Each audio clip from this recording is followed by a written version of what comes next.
این ترم با درس یادگیری ماشین. من این درس رو سال قبلم تدریس کردم و خب ویدیوهاش هم موجود هست، منتها این ترم تصمیم داریم یه مقدار عمیق‌تر، یه مقدار مطالب رو با اثبات‌های بیشتر، با بیس ریاضیاتی عمیق‌تری، در عین حال اون انتهای درس سعی می‌کنیم خیلی به کاربرد روز نزدیکش کنیم.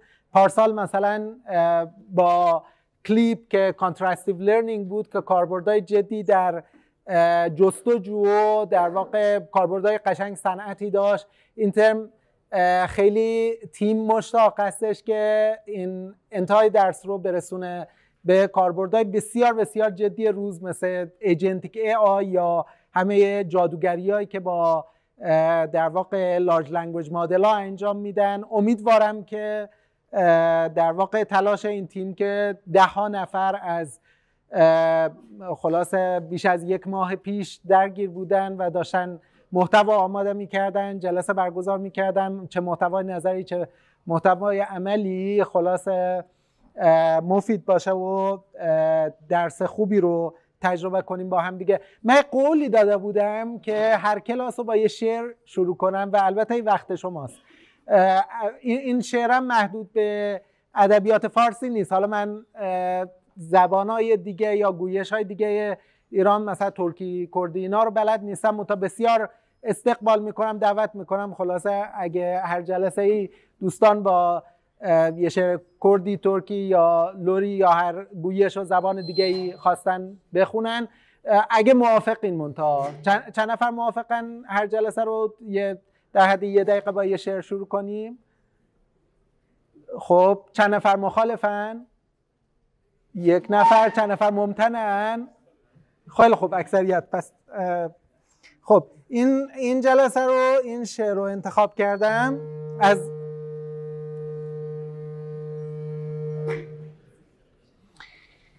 از مولوی هستش. عمر که بی عشق رفت هیچ حسابش مگیر، آب حیات است عشق در دل و جانش پذیر. هر که جز این عاشقان ماهی بی آب دان، مرده و پژمرده است گرچه بود او وزیر. عشق چو بگشاد رخت سبز شود هر درخت، برگ جوان بردمد هر نفس از شاخ پیر.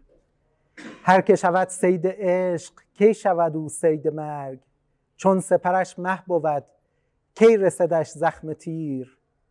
سر ز خدا تافتی هیچ رهی یافتی، جانب ره باز گرد یاوه مرو خیر خیر. جمله جانهای پاک گشته اسیران خاک، عشق فرو ریخت زر تا برهاند اسیر. خب به نام خدا. این درس توسط خلاصه من درس داده میشه روزای سه‌شنبه ساعت 12:30 تا 1:30. دفترم اتاق 816 دانشکده کامپیوتر. با کمال میل و خوشحالی در خدمتون هستم و هر سوالی داشته باشید بسیار خوشحال میشم، چه در گروه تلگرام یه درس بپرسید، چه حضوری تشریف بیارید بهتون پاسخ بدم. کاپیتان تیم تدریس علیرضا میررکنی عزیزه که در واقع میتونید با ایمیلشون با ایشون هم در ارتباط باشید. الان 2 تا در واقع QR کد براتون هست. دوستانی که در تلگرام درس عضو نیستن، گروه تلگرامی رو این پایین گذاشته شده براتون. گیت هاب ریپازیتوری درس که همون github.com شریفی زارچی رو جستجو بکنید میتونید پیداش بکنید و وبسایت درس که sharifeml.ir هست. البته ظرف 2-3 روز آینده آپدیت میشه واسه این درس. فعلا محتوای درس پیش هست. خب به محض اینکه اولین جلسه رو ادیت کنیم داخلش قرار میدیم و کوئرای درس که همین الان همه دانشجوهایی که ثبت نام کرده بودن و آدرس ایمیل ایدیوشون آدرس درستی بوده به کوئرای درس اضافه شدن. اگر که اضافه نشدید میتونید در واقع رجیستر کنید. این URLش هست، پسوردش هم I love ML، آی بزرگ، لاف کوچولو، ML بزرگ. میتونید خلاصه اضافه بشید به کوئرای درس. و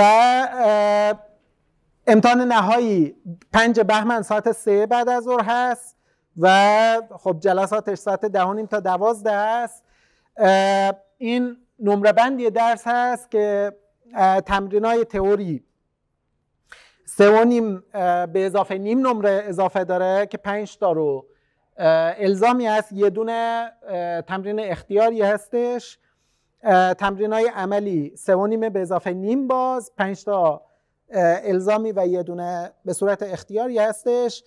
امتحان میان ترممون از فصلهای 1 تا 3 هست و 4 نمره داره. امتحان پایان ترم از فصلهای 4 تا 6 و البته یه ذره از 1 تا 3 هم داخلش هست، منتها طبیعتاً بیشترین فوکسش روی 4 تا 6.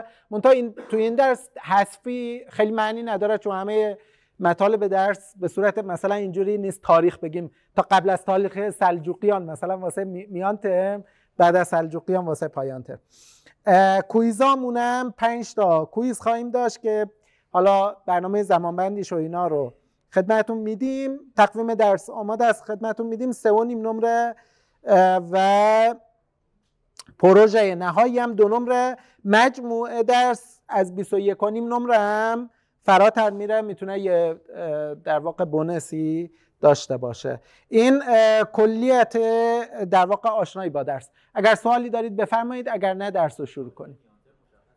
همه تقویم درس مشخصه براتون توی کوئرا اینا امروز میگذاریم.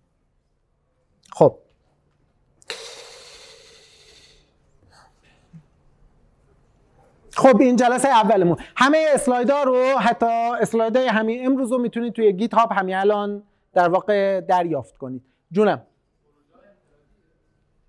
همه توضیحات این جزئیات رو توی در واقع کوئرا و کانال تلگرامی درس میذاریم. خب میخوایم از یادگیری ماشین شروع کنیم و در وهله اول یادگیری ماشین چی هست اصلا و در واقع یادگیری ماشین خب میدونید قلب در واقع همه پیشرفت‌های هوش مصنوعی هستش که امروز باش میبینید زندگی بشر چقدر داره تغییر میکنه. و ما یه پارادایمی قبلا داشتیم، پارادایم الگوریتمی. و این پارادایم الگوریتمی چی بود؟ این که ما میومدیم بر اساس الگوهایی که کشف میکردیم یا در واقع منطق، این رو تبدیل میکردیم به یه الگوریتم. بعدش به این الگوریتم در وهله بعد داده ها رو میدادیم، به نتیجه به جواب منجر میشد. درسته؟ این پارادایم الگوریتمی بود. و در این الگوریتممون یه عالم if then else،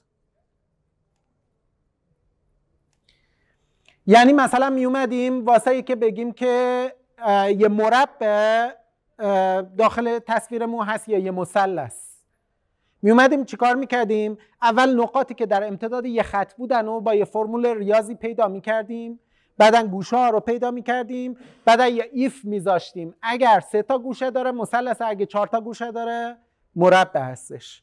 و این فقط تا همینجا کار میکرد. اگه میشد پنزلی باید یه الگوریتم دیگه مینوشتیم، اگه میشد دایره یه الگوریتم دیگه مینوشتیم و همین جور میرفت تا شکل‌های پیچیده تر. به اون جایی میرسیدیم که میخواستیم سگ رو از گربه تفکیک کنیم، به هیچ وجه دیگه الگوریتم نداشتیم، یعنی واقعا نداشتیم. هیچ کسی نتونسته بود یه الگوریتم قوی بنویسه، شما بگید 100 خط، 1000 خط، 100,000 خط کد که با اون منطق انسانی بتونه سگ رو از گربه تفکیک بکنه با دقت بالا. خب و اومدیم پارادایم رو تغییر دادیم. گفتیم که انگار از داده یا تجربیات پیشین شروع میکنیم. این تجربیات پیشین منظورم چیه؟ یه عالم تصویر رو قبلا اومدیم روش لیبل سگ، لیبل گربه دادیم. درسته؟ این رو میدیم به یه الگوریتمی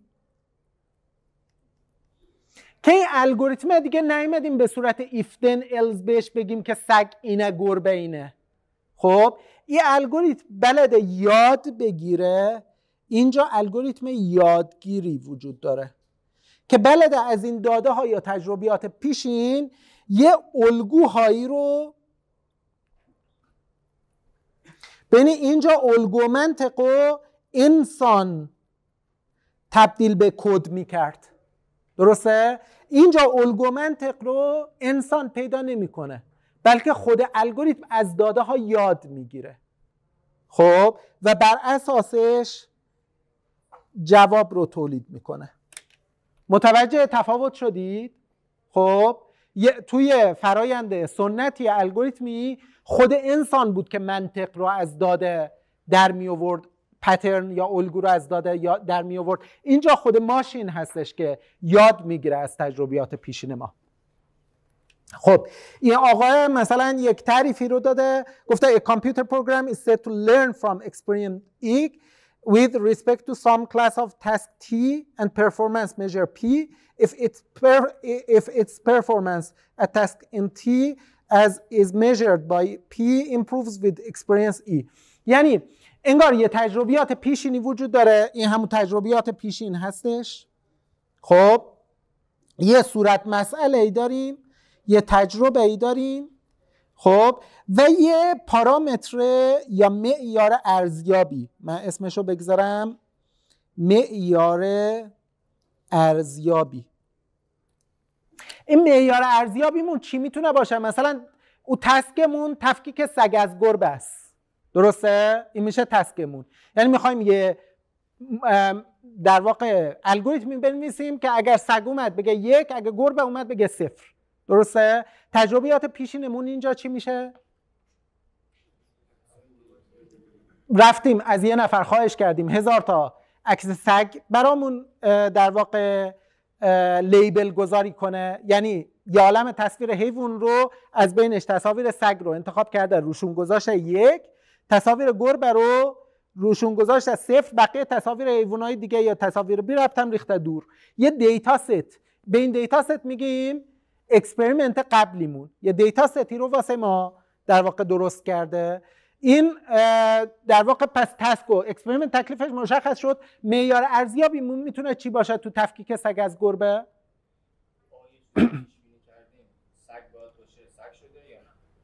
مثلا میتونیم یه معیار اکوریسی بذاریم، بگیم الان 1000 تا تصویر سگ داریم، 1000 تا تصویر گربه دیگه 2000 تا تصویر داریم.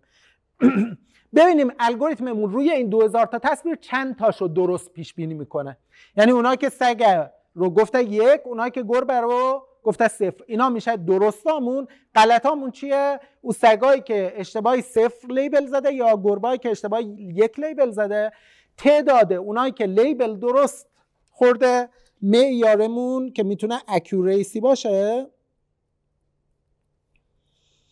تعداد تصاویر با برچسب پیش بینی شده درست تقسیم بر کل تصاویر، تعداد کل تصاویر. این میتونه معیارمون باشه. و حالا اگه الگوریتممون با استفاده از این تجربه بتونه اکوریسی رو هی بالا و بالاتر ببره، یعنی میتونیم داده ها رو بیشتر کنیم تا اکوریسیمون بهتر لرن بشه و اکوریسیمون بالا. مثل یه بچه که یه بار یه تصویر سگ و گربه رو بهش دادی کلن و حالا یه ذره سگه قیافش گوگولی تر باشه ممکنه بگه گربه، یا گربه خشن تر باشه ممکنه بگه سگه. اگه مثلا به همون بچه 100 تا تصویر سگ و 100 تا تصویر گربه رو بدید، دقتش در تفکیک سگ و گربه بالاتر میره. درسته؟ خیلی خوب. ما یه سری پارادایم داریم در یادگیری ماشین. تمام این موضوعات رو حالا به جز این reinforcement learning رو در سیلابس این درس قرار ندادیم، به خاطری که در درس هوش مصنوعی در همین دانشکده بهش پرداخته میشه، مبحث بزرگی هم هست. منتها مباحث دیگر رو سعی میکنیم در این درس به خوبی پوشش بدیم. سوپروایزد لرنینگ یا یادگیری نظارت شده، یادگیری نظارتی وقتی هستش که مثلا شما روی همون داده هاتون لیبل داری، مثلا یکی اومده سگا رو لیبل سگ زده، گربه رو لیبل گربه زده و شما میخواید تفکیک کنی، یا یه کسی اومده مثلا چه میدونم روی تصاویر پاتولوژی اونایشون که سالمه لیبل سالم زده، اونایی که سرطان یه لیبل سرطان زده. درسته؟ یا مثلا چه میدونم از روی 20 تا عکس آدم اونایی که لبخند داره میزنه، اونایی که لبخند نمیزنه اخموه. یا از روی متراژ و نمیدونم سن و زیربنای یا تعداد طبقات یا تعداد اتاق خوابای خونه ها مثلا قیمت‌ها به صورت عدد پیوست است، لیبل زده. هر کدوم از این لیبل ها رو در کنار داده استفاده کنیم میشه یادگیری سوپروایز یا یادگیری که انگار یه نفر یه سوپرویژنی انجام داده، لیبل زده، بعدن شما اون لیبل رو داری استفاده میکنی. خیلی از عمده تصاویرمون به صورت آن لیبل دیتا هستش. شما اگر یک کیک رو در نظر بگیرید، این آن لیبل دیتا است.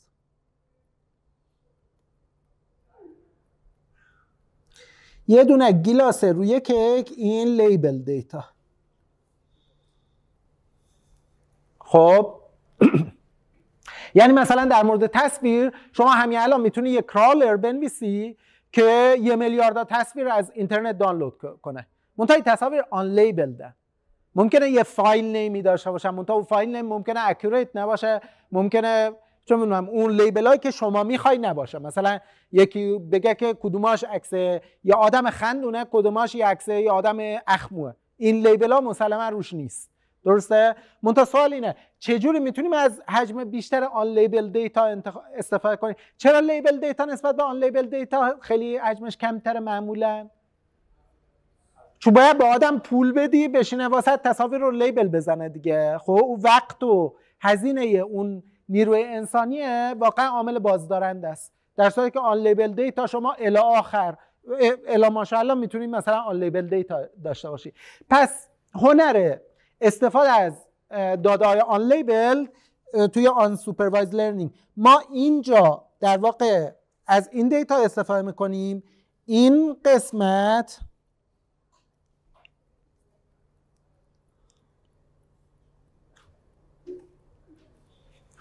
درسته؟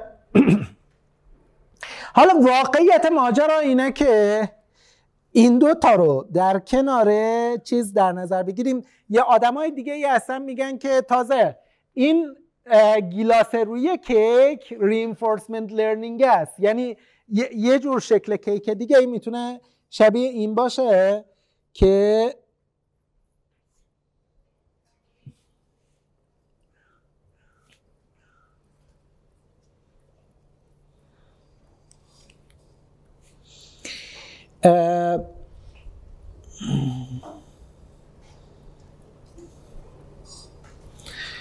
بعضیا میگن این در واقع خامه روی کیکمون دیتای لیبل دمونه، خود کیکمون دیتای آن لیبل دمونه و گیلاس روی کیک دیتای تجربه از محیط هستش.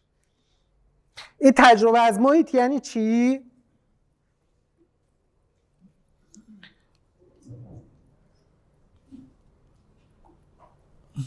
این پس شد دیتا، این شد دیتا لیبلد. تجربه از محیط یعنی چی؟ شما فرض کن یه رباتی ساختی، خب قراره یاد بگیره مثلا تنیس روی میز بازی کنه. خب یه کسی توپو پرت میکنه، این راکت یا همینجور رندوم تق میزنه و توپه اصلا نمیخوره رو میز. خب بعدم بهش امتیاز 0 داده میشه. خب همینجور میزنه هزاران بار، یه باری مثلا زاویه راکت رو جوری میگیره که توپه در بازگشت میخوره واقعا به جای درست روی میز. اینجا یه ریوارد میگیره از محیط، یه امتیاز 1 دریافت میکنه و این ریوارد رو یاد میگیره خودش رو تقویت کنه. بهش میگیم یادگیری تقویتی. درسته؟ یعنی هی یاد میگیره بر اساس اون ریواردی که از محیط دریافت میکنه اکشناشو جوری در واقع انتخاب کنه که ریوارد بهتری هر دفعه از محیط دریافت کنه.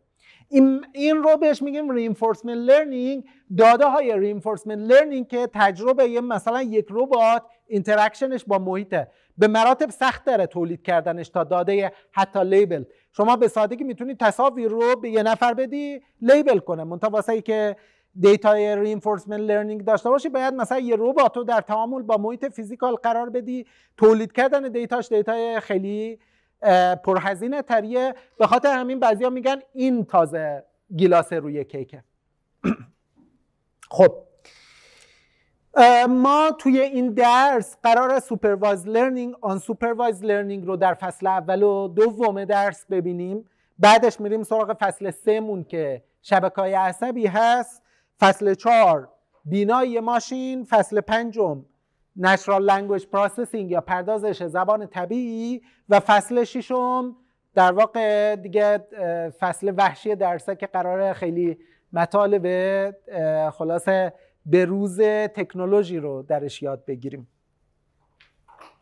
اون سوپروایز لرنینگ در واقع از این لحظه داریم یه مرور خیلی سریع بکنیم 6 تا چپتری رو که گفتم، حالا 5 تا اولش رو اون چپتر 6 رو نگه می‌داریم واسه اون اواخر درس.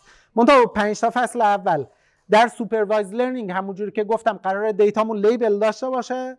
در آن سوپروایز لرنینگ قراره دیتامون بدون لیبل باشه و ما اینا رو مثلا فرض کنید با حتی همون دیتا آن لیبل یه کارایی رو یاد بگیریم. بعدش وارد نورال نتورک میشیم، قراره یک مدلی از برآمده از مغز انسان رو که خیلی خوب بلده یاد بگیره، از تجربیات رو در واقع یاد بگیریم. در کامپیوتر ویژن تسکای یا صورت مسئله‌ای که مرتبط با پردازش تصویر، ویدیو الی آخر هست رو یاد بگیریم. در پردازش زبان طبیعیش هم که در واقع جملاتی که انسان میگه چه به صورت عبارت متنی باشه چه به صورت در واقع مثلا فرض کنید وایس باشه یا الی آخر رو شما میتونید یاد بگیرید. و از الان وارد فصل اول درس میشیم. این مقدمه روی کلیات درس بود. از الان فصل اول درس که سوپروایز لرنینگ یا یادگیری نظارتی هست. خب جانم، آره چند تا رفرنس رو براتون داخل همون کانال تلگرام و اینها میگذاریم. اگر حالا به عنوان منابع سوال خوبی پرسیدین، اگر که این درس رو بخواید خیلی عمیق یاد بگیرید لازمه چند تا پیش زمینه رو خیلی خوب بلد باشید. بدیه‌ترینش که پایتون پروگرامینگ، آمار احتمال که بسیار زیاد در طول درس استفاده میشه و یه جایی از درس که خیلی به جبر خطی نیاز داره.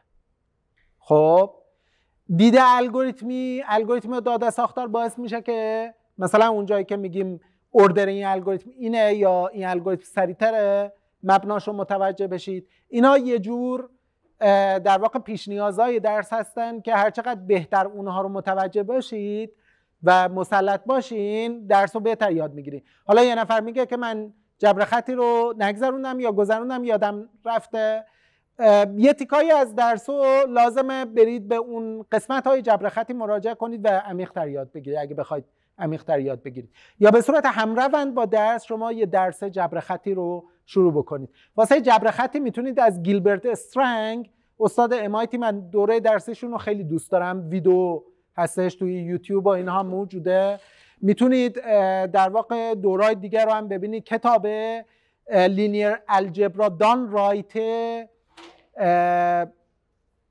اکسلر به صورت رایگان هم گذاشته کتاب خیلی خوبیه. منابع دیگه داره. در مورد احتمال میتونید کتاب بلیتزستاین رو پیشنهاد میکنم، فقط همین کتاب رو بخونید، کتابای دیگه خیلی اختلاف دارن. در واقع بلیتزستاین استاد استنفورد با یه استاد هاروارد با یه استاد اگر اشتباه نکنم از استنفورد نوشتن با هم دیگه. منتها استاد هاروارد درسش هم یه سایتی داره، اگه بلیتزستاین استات 101 یا یه همچی چیزی، یه وبسایتش رو خاطرم نیست. میتونید دوره یه آمار احتمال من توی مکتب خونه رو هم ببینید یا همین اوپن کورسفیر دانشگاه شریف.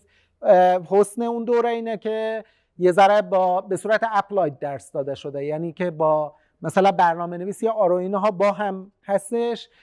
در مورد پایتون و دیتا استراکچر الگوریتم اینا هم که ایشالله بلدین و منابعش رو دارید. داده ساختار الگوریتم هم من درس دادم قبلا و طراحی تحلیل الگوریتم هم درس‌های دکتر زرابی زاده اینها در اوپن کورس ور شریف و سایت مکتب خونه و اینا هست. درس‌های متعدد بین المللی هم هست. در مورد خود درسم یه چند تا کتاب خوب وجود داره. ما خودمون رو محدود کردیم به کتابایی که رایگان باشن و البته بعضی از بهترین کتاباش هم یعنی واقعا اگر می‌خواستیم بهترین در اون زمینه رو هم پیدا کنیم رایگان بود. یکی دو تا کتابش کتابای پیش زمینه هستن. مثلا یک کتاب ریاضیات یادگیری ماشین هست، Mathematics for Machine Learning، Mathematics of Machine Learning همچی چیزی. این کتاب خیلی خوبیه، دید ریاضیاتی عمیق تری بهتون میده. دو تا کتاب رو بهتون معرفی میکنیم. یک کتابش تم پروگرامینگ تردار دایو اینتو دیپ لرنینگ، خب که البته مباحث دیپ لرنینگ رو بیشتر پوشش داده، منتها دایو اینتو دیپ لرنینگ ویت پایتون یه همچی چیزی اسم کتابش. و یه کتاب دیگه هم هستش که روی کردش استاتستیکال ماشین لرنینگ، روی کرده احتمالاتی تریه. اینا رو همش رو هم توی وبسایت درس میگذاریم هم توی کانال تلگرام اینا میگذاریم که بهشون مراجعه بتونید بکنید. خیلی ممنون که پرسید. خب بیایم یه ذره حالا از این موضوعات دیسکریپتیو بریم سراغ ریاضیات قضیه. فرض کنید که ما یه تابعی داریم از آردی به آر. خب ما این تابع آردیمون چیه؟ این در واقع اسمش رو میذاریم فیچر اسپیس، خب یا سمپل اسپیس. هر کدوم از این مفاهیمی که میبینید نامگذاری های مختلفی تو کتاب های مختلف داره و شما یه ذره بدونید که همه این نام ها داره یه مفهوم رو میگه. میخواید اون دو تا دکمه بالا سمت چپ رو خاموش کنید؟ یکی دو تا. الان نور وایت بورد خوب هستش به اندازه کافی؟ نه؟ میخواید یکی دو تا دیگه جلویی ها رو بالا سمت، آره از بالا سمت چپ، سومی و چهارمی از بالا سمت، آره آفرین بهتر شد. خیلی خوب، همون خوبه. خب ببینید من مثلا وقتی که دارم در مورد یه تصویر صحبت میکنم، خب شما میتونید هر کدوم از پیکسل‌های یه تصویر رو یه عدد در یه بعد در نظر بگیرید، درسته؟ اینجوری به فرض اگه مثلا من یه تصویر 28 در 28 در واقع گری اسکیل داشته باشم. گری اسکیل یعنی چی؟ یعنی هر کدوم از این خونا یه عدد بین 0 تا 255 مثلا، درسته؟ فقط سیاه و سفیده. اون موقع این فیچر اسپیس هم چند بعدیه؟ 28 در 28 بعدی، درسته؟ خب یعنی این فیچر اسپیس هم میشه آره 28 در 28. اگر فرض کنیم این تصاویر رنگی باشن، خب یعنی هر یه پیکسلش در واقع یه مؤلفه R داره رد، یه مؤلفه G داره که گرین هستش و یه مؤلفه B داره که بلوه. خب این دفعه تصاویرم چند بعدی، یعنی فیچر اسپیس هم چند بعدی میشه؟ 28 در 28 در 3. خب شما میتونید هر یه تصویر رو یه نقطه در این فضای 28 در 28 در 3 بعدی تجسم کنید، درسته؟ انگار حالا فعلا برگردیم رو همون 28 در 28 تصویر سیاه‌سفید اولیه. ای پیکسلش رو معادل بعد اول در نظر بگیرید که میتونه مقدار بین 0 تا 255 داشته باشه. این یکی پیکسلش رو معادل بعد دوم در نظر بگیرید که باز بین 0 تا 255. این یکی پیکسلش رو معادل بعد سوم، درسته؟ و همینجور پیکسل به پیکسل بعدی رو معادل یه بعد در نظر بگیرید. خب الان این آردی رو متوجه شدید چیه؟ همین رو میتونید در مورد یه خونه در نظر بگیرید که مثلا تعداد اتاق خوابش یه بعد باشه، نمیدونم متراژش یه بعد باشه، سن ساختش هم یه بعد دیگه باشه.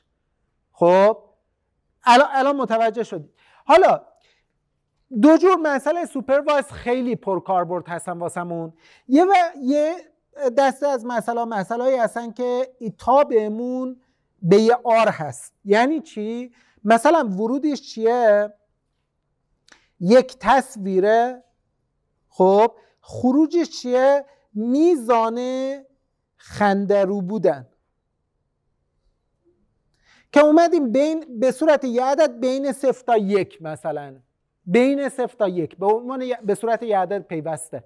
چجوری هم محاسبه کردیم؟ از 10 نفر عدد گرفتیم، متوسطش رو حساب کردیم.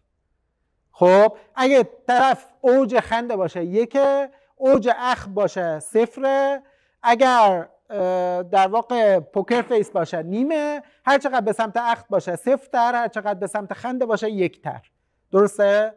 یا در مورد خونه اومدیم، خب فیچر اسپیسش رو که یادتونه، قیمت خونه رو به عنوان یه کمیت پیوسته داریم تعریف میکنیم. خب اینا همشون میشن مسائل از آر دی به آر، اینا میشن مسائل رگرشن. یه وقتایی هستش که از آر دیمون به مثلا چه میدونم یه سابستی 0 و 1 یا 0 1 2 تا 5. خب یه همچی چیزیه. خب اینا رو بهشون میگیم مسئله کلاسیفیکیشن. پس رگرشن پیوسته است، کلاسیفیکیشن گسسته. درسته؟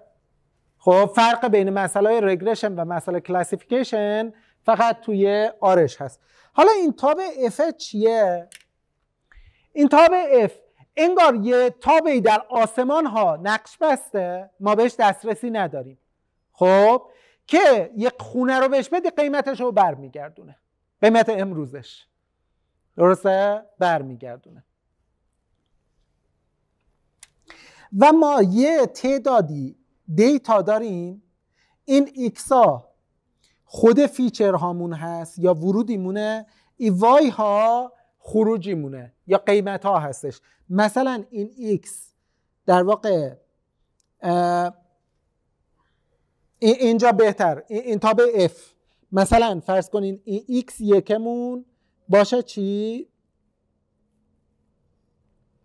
متراژ، سن بنا، تعداد اتاق خواب، چون پارکینگ الی آخر. خب این ایکس یکمونه، وای یکمون چیه؟ قیمت خونه اول. خب ایکس یکمون واسه بنای اولمونه، واسه ساختمون اولمونه و قیمتش ایکس یک و وای یک، ایکس دو وای دو واسه خونه بعدی، ایکس و وای سه واسه خونه بعدی، تا ایکس ان و وای ان. پس ما ان تا نمونه داریم، اینا میشه همون اکسپریمنت یا تجربه پیشینمون یا دیتا ست.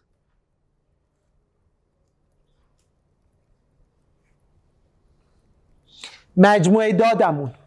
خب و حالا ما یه تابعی داریم از از x به y. در واقع y مون هست برابر با fx به اضافه اپسیلون. این یه تابعی در آسمان ها هستش. این اپسیلون چیه؟ یه مقدار نویز. خب این نویزه از کجا میاد؟ ببین هر چقدر تابع خوبی داشته باشی واسه قیمت خونه، صابخونه یه مقدار طماع‌تره، اون یکی یه مقدار عجله داره، خونه‌ش رو میخواد کمتر. این نویزه غیر قابل در واقع پیشبینی بر اساس معیارهای خونه است. شما تو اون در واقع سال ساخت و زیربنا و نمیدونم فلان میزان عجله صابخونه یا تریس بودنش یا همچین چیزایی رو که نداری. درسته؟ این که موقعیت خونه چه میدونم کدوم منطقه است، کدوم کوچه است، کوچهشون بنبسته، همه اینا رو میتونی به عنوان دیتا داشته باشی. منتها یه سری چیزها رو به عنوان دیتا دیگه نداری، اون رو توی این نویزه ارزیابی میکنی. خب نهایتا بهتری که تابعی هم داشته باشیم در واقع یه نویزی داره. خب منتها نکته کلیدی اینه که ما به این تابع دسترسی نداریم و میخوایم پیداش کنیم. اگه همچی تابعی داشته باشیم به چه دردمون میخوره؟ از اون لحظه به بعد امکان پیش بینی داریم.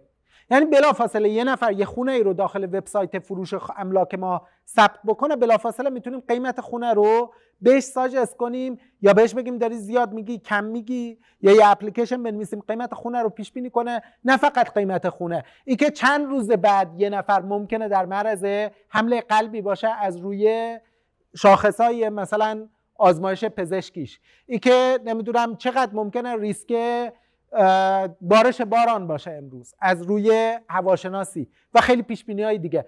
فردا کریپتوکارنسی مثلا قیمت پیش بینیش چقدره، درسته؟ و شما اهمیت این مسئله ها رو میتونید درک کنید. خب پس ما یه unknown فانکشنی داریم که همون f مون هست که از x که از فضای فیچر اسپیسمونه به y که اون لیبلامون هست، درسته؟ لیبلا میتونستن پیوسته باشن که یه مسئله رگرشن میشد یا گسسته باشن که یه مسئله کلاسیفیکیشن میشد. ما دنبال این تابع f هستیم، میایم یه سمپل میگیریم یا نمونه میگیریم و بعدن از روی اینها با یه لرنینگ الگوریتمی از یه هایپوتزیس ست. خب این هایپوتزیس یا فرضیه، اسمای دیگهش مثلا مدل ها، از بین مدل های مختلف ما میخوایم یه مدلی رو انتخاب کنیم یا یه هایپوتزی رو انتخاب کنیم. هایپوتز اسم جدیدتری که تو کتابا بهش میدن، ممکنه کتابای تکست بوکای یه ذره قبل رو نگاه کنیم با هایپوتزیس ست نوشته باشه، یه ذره خواسته باشن آپدیت ترش کنن با مدل ست یا مدل بنویسنش. نهایتا میخوایم یه مدلی رو انتخاب کنیم که این مدلمون در واقع این مدلمون مثلا جیه یا بعضی جا اسمشو اف هات میذاریم. خب اف هات چرا؟ چون داره اف رو تخمین میزنه، درسته؟ یه مدل هستش بر اساس در واقع این دیتا ستمون. مثالش چی میتونه باشه؟ مثلا این تصویر سمت چپ یه دیتا ستی رو بهمون داده x و y رو و ما میخوایم در واقع y رو از روی x پیش بینی کنیم. این میشه چی؟ یه مسئله رگرشن یا مثلا چه می‌دونم یه سری تصاویر سگ، یه سری تصاویر گربه، یه سری تصاویر سالم سرطانی، ما میخوایم اینا رو از همدیگه تفکیک کنیم، میشه یه مسئله کلاسیفیکیشن. خب پس ما در واقع از هایپوتزیس اسپیسمون میخوایم یه هایپوتز یا یه مدلی رو پیدا کنیم. این هایپوتز یا مدلمونه، این ایکسمون که داده ورودیمون هست، این تتا پارامترهای مدل.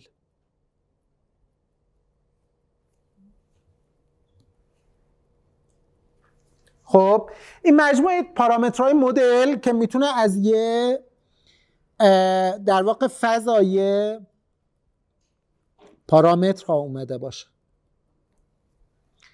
خب این پارامترهای مدلمون چیا میشن؟ مثلا در مورد یه معادله خط پارامترهاش چیا هستن؟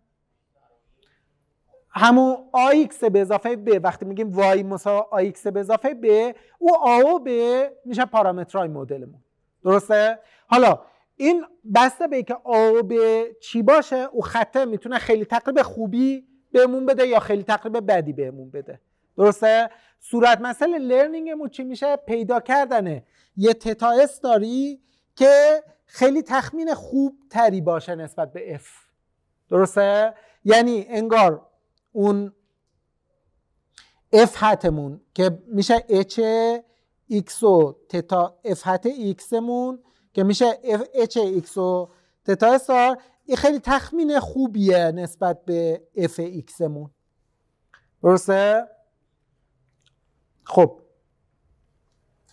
حالا اولین صورت مسئله که باش تو این درس مواجه میشیم لینیر رگرشن هست. وقتی که میخوایم با یه مدل خطی، وقتی میگیم لینیر رگرشن یعنی اون فضای هایپوتزمون چیه؟ همه توابع خطی ممکن. درسته؟ پس وقتی که میگیم لینیر رگرشن، هایپوتزمون میتونه تمام توابع خطی ممکن باشه. خب این تمام توابع خطی ممکن رو میتونیم به صورت W0 به اضافه W1 x1 به اضافه W dxd نمایشش بدیم. این میشه W ترانسپوز در x، x اون بردار ورودیمونه، W اون بردار پارامترامون هستش و این رو به این صورت هم میتونیم نمایشش بدیم. این میتونه تک متغیره باشه که یه دونه پارامتر x داره یا دی متغیره باشه وقتی که اون فیچر اسپیسمون دی بودی باشه. خب و ما میایم یه کاست فانکشنی تعریف میکنیم. این کاست فانکشن جریانش چیه؟ این که شما وقتی که میخواید در واقع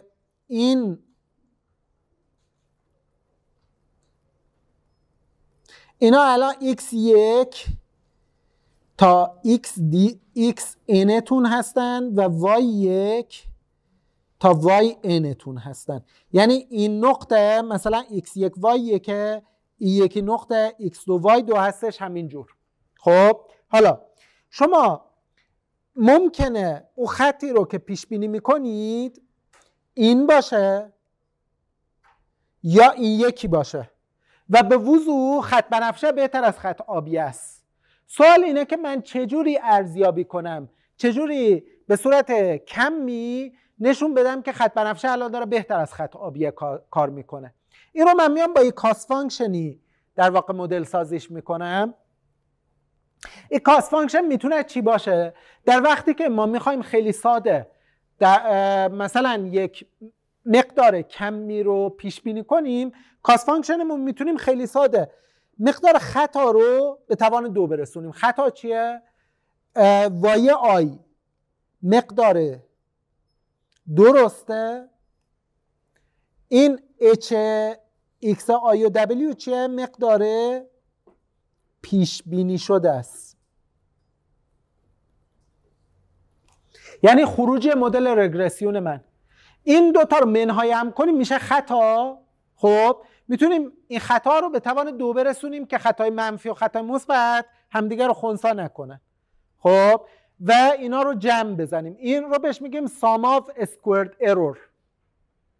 خب sum of squared error اولین کاست فانکشنیه که ما باش مواجه میشیم. میتونستیم برای اینکه اون منفی و مثبت ها همدیگه رو خنثی نکنن به جای اینکه به توان 2 برسونیم ازش قدر مطلق هم بگیریم. منتها توان 2 یه مزیتی نسبت به قدر مطلق داره. چیه؟ مشتق پذیره. درسته همه جا مشتق پذیره. به خاطر همین خیلی وقتا از sum of squared error استفاده میکنیم و به صورت خیلی واضحی تعریفش میشه هر y آی رو منهای w ترانسپوز در x آی میکنیم. این w ترانسپوز اینا رو هر جایی رو نمیدونید بپرسید دیگه. W ترانسپوز یعنی چی؟ من بردار W رو به این صورت در نظر میگیرم W0 W1 تا WD. خب این W رو اگه ترانسپوزش کنم اینجوری میشه W0 W1 تا WD ضرب در X0 X1 تا XD بکنم. خب حالا خیلی وقتا میتونم مثلا چیکار کنم؟ به جای این x صفرم 1 بذارم که این عملا میشه معادل چی؟ W0 به اضافه W1 در x1 به اضافه W2 در x2 به اضافه WD در xD. درسته؟ اینا همش واسه یه سمپل شماره 1.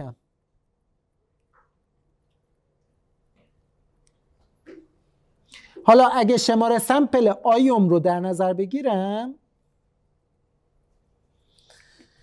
خب این میشه وای حت آی، یعنی مقدار پیش بینی شده من به ازای سمپل آیوم. درسته؟ این وای حت آی رو وای آی رو منهای وای حت آی میکنم، این رو به توان 2 میرسونم و به ازای آیای مختلف از 1 تا n جمعش میکنم. این میشه سام آف اسکوئرد ارور من. سوالی دارین تا اینجا؟ واضحه همه چی؟ خیلی خوب. حالا پس ببینید الان مثلا یه همچی چیزی رو میتونید ببینید شما. این نقطه الان وای آی واقعیش چی بوده؟ اینجا بوده.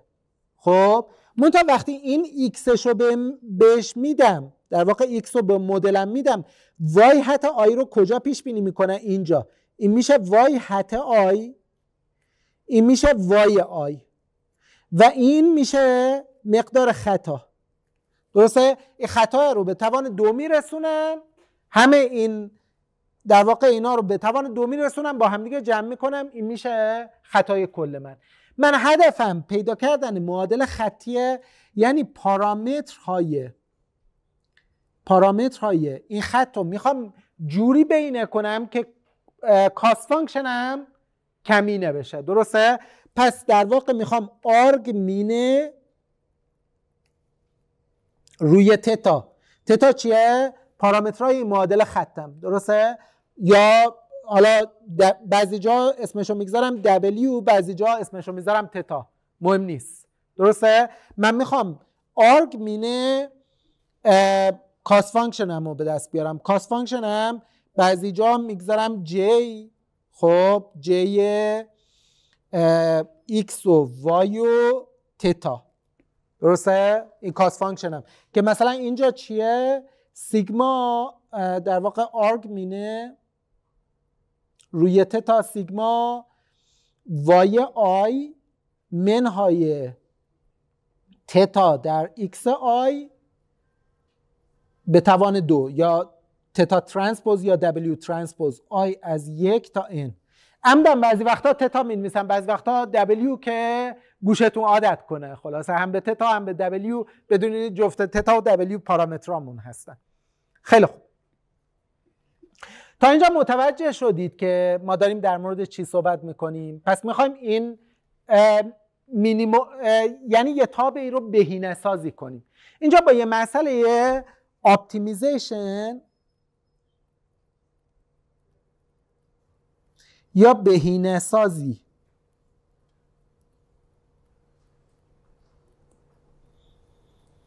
روبرو هستیم. چرا؟ به محض اینکه این مین رو میگیم یعنی میخوایم یه چیزی رو مینیمم کنیم، بهینه سازیه. درسته؟ به محض اینکه یه جایی میگیم آرگ مکس یا آرگ مین، آرگ مکس یا آرگ مین یعنی چی؟ یعنی چه تتایی یا چه دبلیوی میتونه این تابع رو مینیمم کنه. ما هدفمون مقدار مینیمم اون تابع نیست. خب هدفمون چیه؟ اون دبلیویه که اون تابع رو مینیمم میکنه. درسته؟ مثلا وقتی که شما یه همچی تابعی داشته باشید، این میشه مینیموم تابع، مثلا این اسمش جی باشه، جی تتا. درسته؟ این میشه مینیموم جی تتا، خب که مثلا 5. این نقطه که تتا مساوی با 8، این میشه آرگ مینه روی تتا جی تتا. درسته؟ این 8 میشه آرگ مینش، یعنی چه تتایی اونو مینیمم کرده.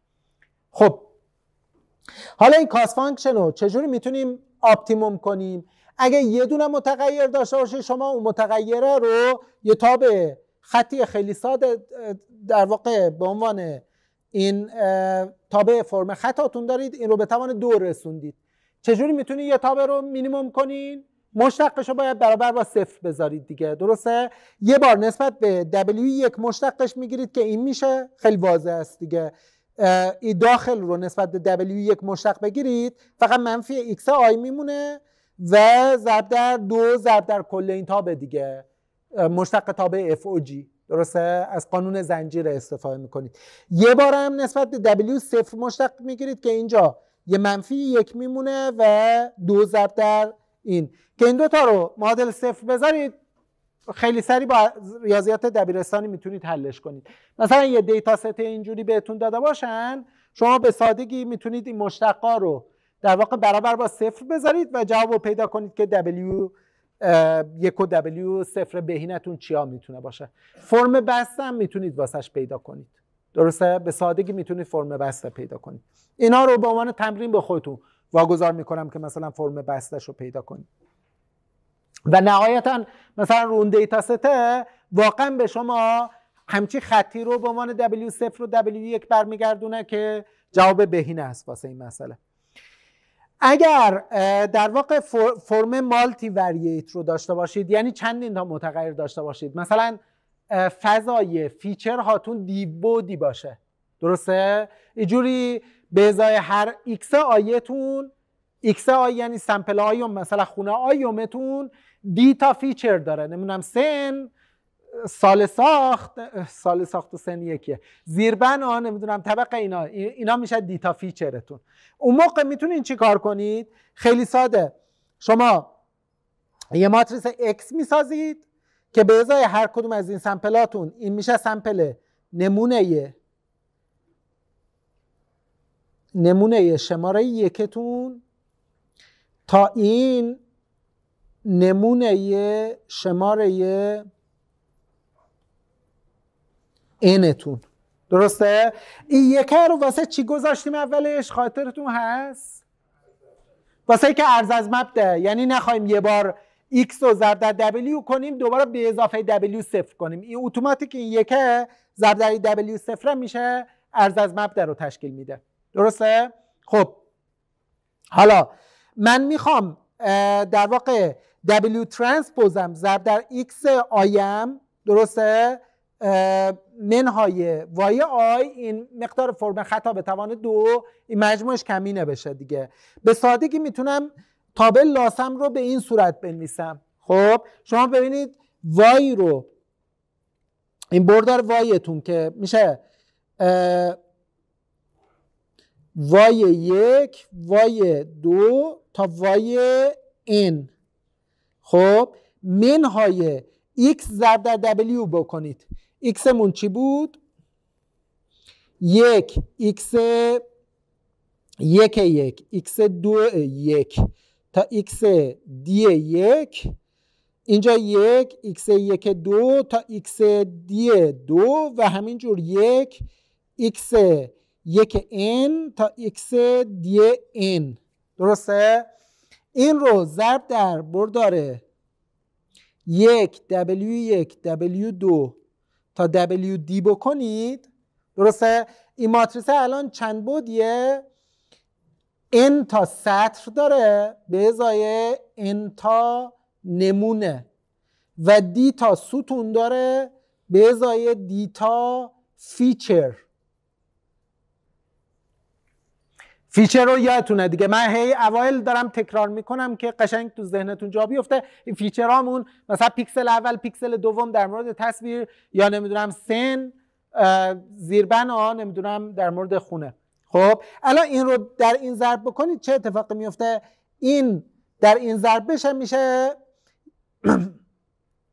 ببخشید اینجا W صفره، W صفر به اضافه W1 X1 تا به اضافه WD XD، اینا مجموعش میشه چی؟ وای حت 1 میشه. اینا مجموعش میشه وای حت 1. مجموع این سطر دومو در این ستون ضرب کنیم میشه وای حت 2، همینجور میشه تا وای حت دی، درسته؟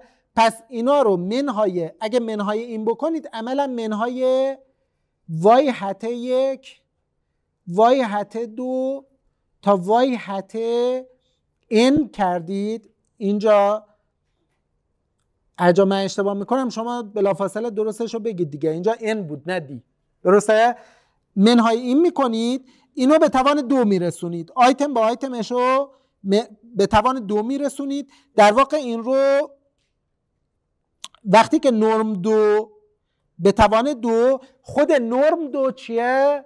رادیکال تک تک درایا به توان 2 مجموعشون.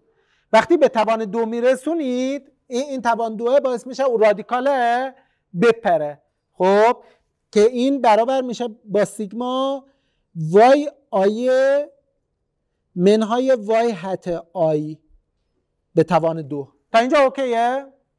سوالی دارین؟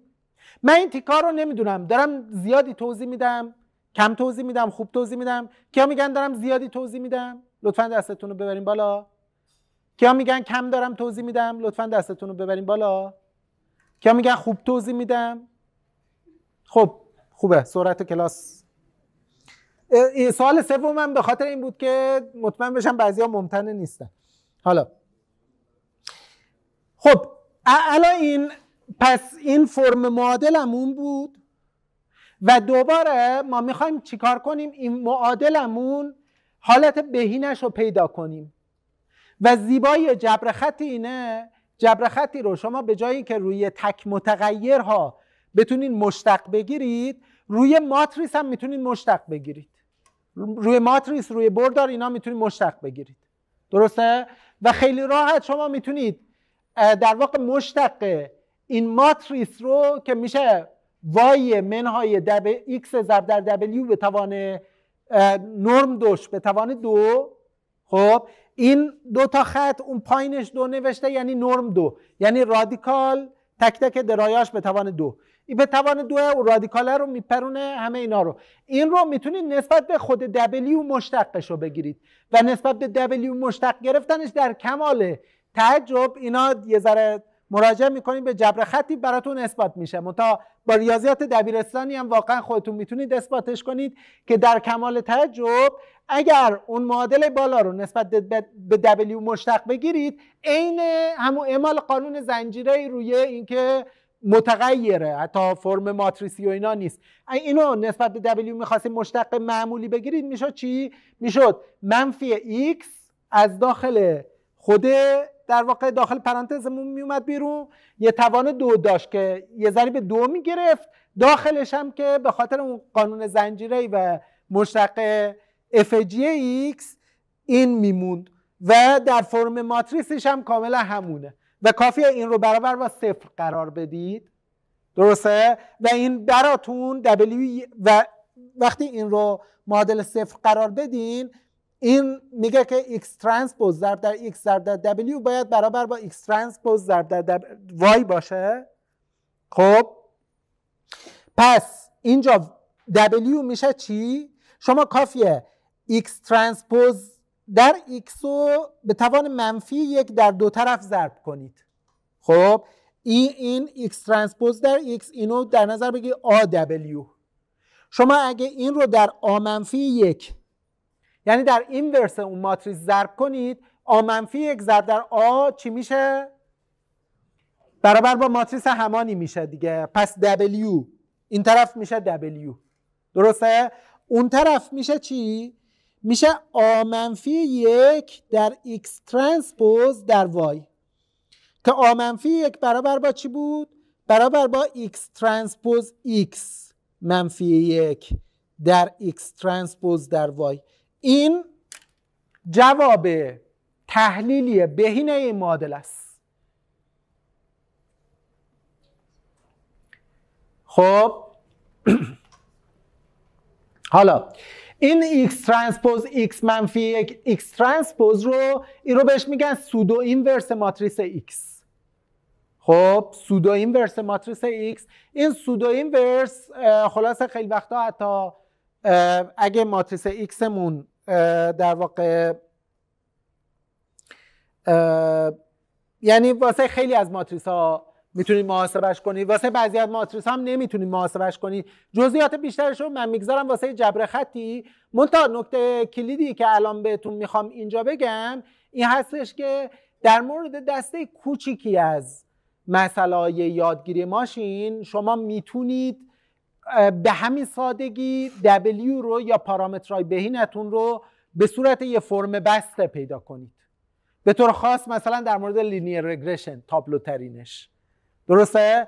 به محض اینکه لینیر رگرشنتون تبدیل به رگرسیون غیر خطی میشه یا تبدیل به لاجستیک رگرشن میشه که مثلا واسه کلاسیفیکیشن ازش استفاده میکنیم یا تبدیل به مسائل دیگه میرسه، شما در 1% موارد فرم بسته قشنگ تمیز دارید. در 99% موارد این فرم وصل واسهتون وجود نداره و سوال اینه که در مورد اون مسئله چجوری نقطه اپتیموم یا پارامترهای بهینه رو حساب کنن. سوال متوجه شدید؟ خب اینجا با یکی از هیجان انگیزترین الگوریتم‌ها یک کل ماشین لرنینگ، یعنی در کمال تعجب جلسه اول خیلی موضوعات مهمی رو داره. خب یکی از مهمترین موضوعاتی که در کل در واقع این درس باش آشنا میشید الگوریتمی هستش به نام گرادین دیسنت. خب که یه ذره جلوتر با یه الگوریتم دیگه ای به نام بک پروپاگیشن با هم دیگه این دوتا ترکیب میشن، تبدیل به یه ترکیب، یه مجونه، خلاصه چی ترکیب سمی میگن، ترکیب جادویی میگن، خلاصه یه ترکیب خیلی فوق‌العاده ازشون به وجود میاد که سنگ بنای همه پیشرفت‌های یادگیری ماشین الان هستش. خب همون جوری که دیدید مثلا x منفی 1 x x ترانسپوز x منفی 1 خیلی وقتا اصلا فرم اینورس ماتریس رو پیدا کردن خیلی خیلی کار سختیه، درسته؟ به خاطر همین ما میریم سراغ در واقع یه الگوریتمی که در مورد همه یا اکثر مسائل اپتیمیزیشن به دردمون میخوره و جواب رو بعضی وقتا به صورت گارانتی شده میتونه جواب بهینه رو پیدا کنه، بعضی وقتا هم بالاخره بهترین تلاشی هستش که میتونیم کار بکنیم. خب این الگوریتممون چیه؟ با یه W0 شروع کن، با یه مجموعه پارامترهای اولیه‌ای که این مجموعه پارامترهای اولیه مثلا میتونه چی باشه؟ تصادفی، رندوم اینی،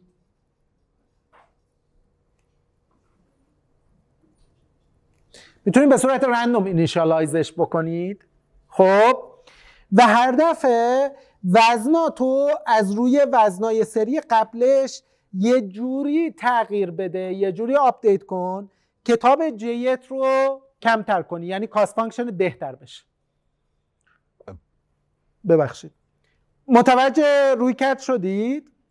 خب و تایم رو یه دونه افزایش بده. حالا سوال من اینه چجوری میتونیم وزنا رو نسبت به وزنای سری قبل یه پله بهترشون بکنیم؟ یه روش اینه که هر یه دونه W تی رو، خب ببینید W تی که میگم یعنی چی؟ مثلا W صفر این تایم صفر هستش، خب W صفر صفر، W یک صفر تا W دی صفر، دی بودی بود دیگه، درسته؟ این وزنای به صورت رندوم در ابتدای کار وزندهی میکنیم. حالا من یه روی کردم اینه که هر کدوم از این وزنا رو مثلا هر کدوم از W آی صفر رو یه بار به اضافه یه اپسیلونی بکنم، یه بار منهای اپسیلونی بکنم و ببینم به اضافه اپسیلون میکنم تا به کاستم بهتر میشه یا منهای اپسیلون میکنم، درسته؟ قدم بعدی اینجوری میتونم تصمیم بگیرم به اضافه یا منهای اپسیلون کنم. منتها این اشکالش چیه به نظرتون؟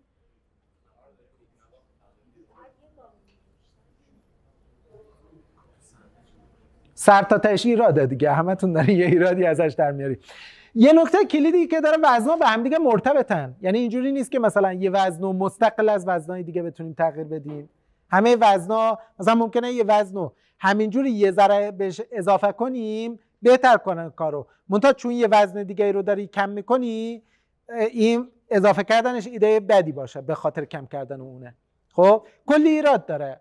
خب ما در مسائل اپتیمیزیشن یه مدلی که خیلی وقتا میریم سراغش، شما یه کاسه رو در نظر بگیرید، یه دونه تیله رو توش ول کنید، همیشه قل میخوره و میاد به سمت مرکزش قرار میگیره. خب تیله همیشه در کدوم جهت داره پیش میره؟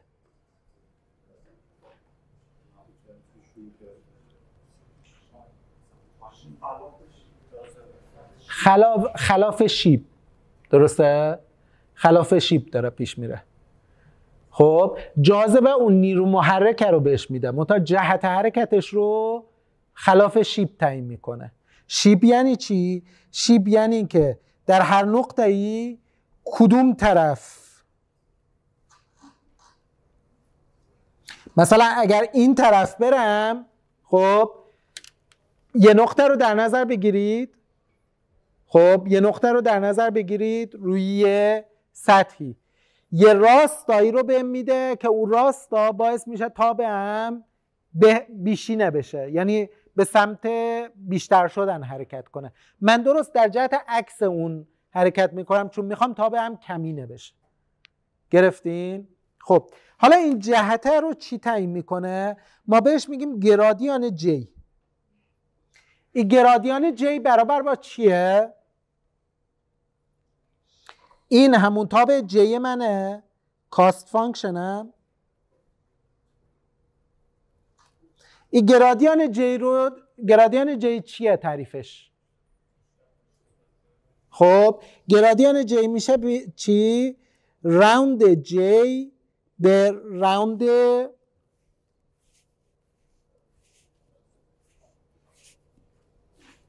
W0، راوند J به راوند W1، همینجور تا راوند J به راوند WD. اوکیه؟ خب یعنی در واقع به ازای هر کدوم از پارامترام من تابع کاستم و نسبت به تک تک پارامترام مشتق میگیرم، یه بردار میشه واسه من.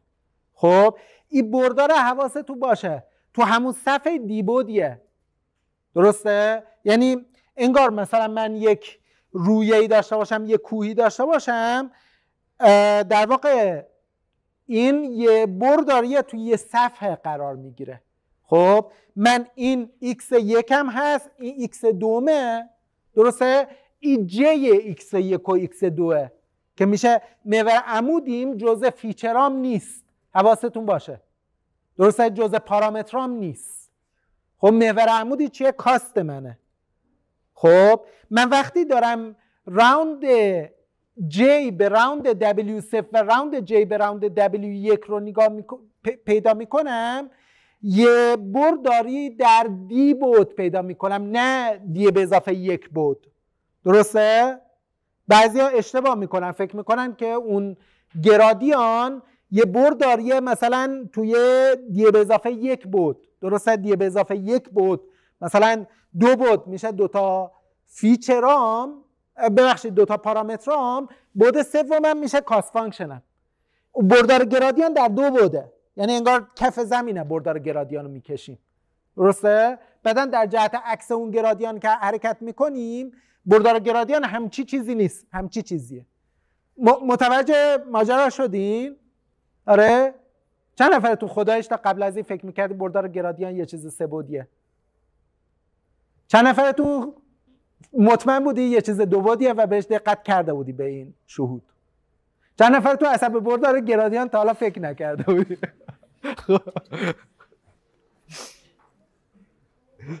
خیلی خوب. پس این قلب ماشین لرنینگه، همین الگوریتم به همین سادگی. خب این الگوریتم اسمش رو میگذاریم گرادینت دیسنت. دیسنتش به خاطری که در جهت عکس گرادیان داریم حرکت میکنیم. یه سوالی، کلاس تا 12 باشه یا تا 1:12؟ چه اشتیاقی نسبت به علم و نه، میخواید که استراحت کنیم به موقع به کلاس دیگه برسید دیگه، درسته؟ اصلا مهم نیست این وسط ناهار دارید و اینا، مثلا وقت کافی دارید دیگه. خیلی خوب. این الگوریتم اسمش گرادینت دیسنت، قلب یادگیری ماشینه. در فصل به فصل، بخش به بخش این درس، شما هر جایی که نیاز به اپتیمیزیشن دارید از همین گرادینت دیسنت یا ورژن های پیشرفته ترش شروع میکنید. معیارش هم خیلی ساده است. WT به اضافه 1 رو چجوری پیدا میکنید؟ همون WT رو منهای این حرفه رو اسمش رو میدونید چیه؟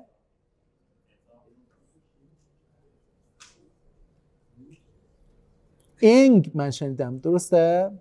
انگ. خب ضرب در گرادیان. خب ضرب در گرادیان و این گرادیان J رو که کاست فانکشنه، این خلاصه میشه لرنینگ ریت.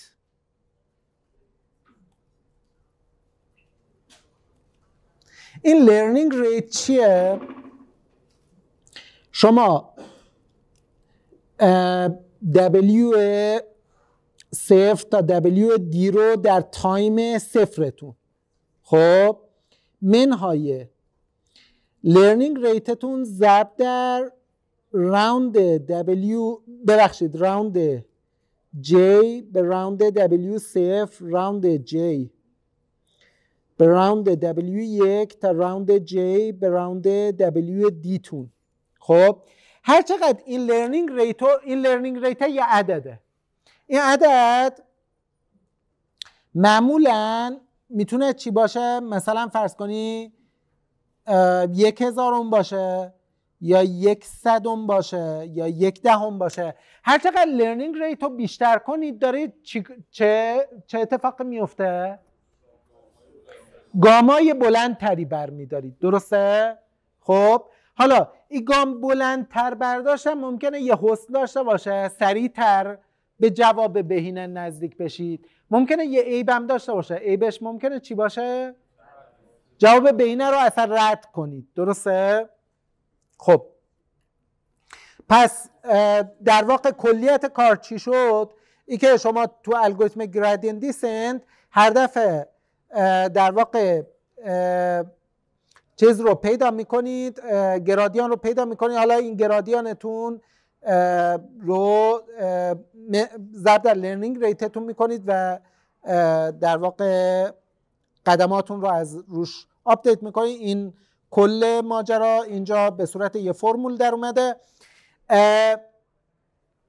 اینجا اگه دقت کنید مثلا من اگر از این نقطه شروع کنم خب و گرادین دیسنت رو دنبال کنم، من رو میرسونه به جواب بهینه سراسری. این بهترین جوابه. منتها اگه یه ذره اونورتر شروع کنم، این یه ذره اینورتر اونورتر چیه در واقع؟ نقطه رندوم اینیشیالیزیشن اولیه پارامترامه، درسته؟ اگه W صفرم یه ذره اینورتر بود منو میرسون به بهترین نقطه، یه ذره اونورتر بود منو میرسونه به یه جایی که مشتقش صفره منتها بهینه سراسری نیست، بهینه محلیه. یا ممکنه مشتقش صفر باشه یه سدل پوینت باشه. سدل پوینت میدونید چیه؟ نقطه زینی. مشتقش در همه جهت صفر هست. خب مثل درست نقطه وسط یه زینه اسبو در نظر بگیرید. خب مشتقش واقعا صفره منتها این طرف تا به حالت محدب داره، از این حالت مقعر داره، از این ور حالت محدب داره، درسته؟ در دو جهت دوتا انگار در واقع کرویچر مختلف داره. خب اینکه چجوری با همچین چالش هایی دست و پنجه نرم کنیم و بهترش کنیم نگرانش نباشید. این اولین نسخه گرادین دیسنت در طول درس در واقع ورژن های خیلی قوی تر و جدی تری از گرادین دیسنت رو یاد میگیرین. خسته نباشید واسه این جلسه.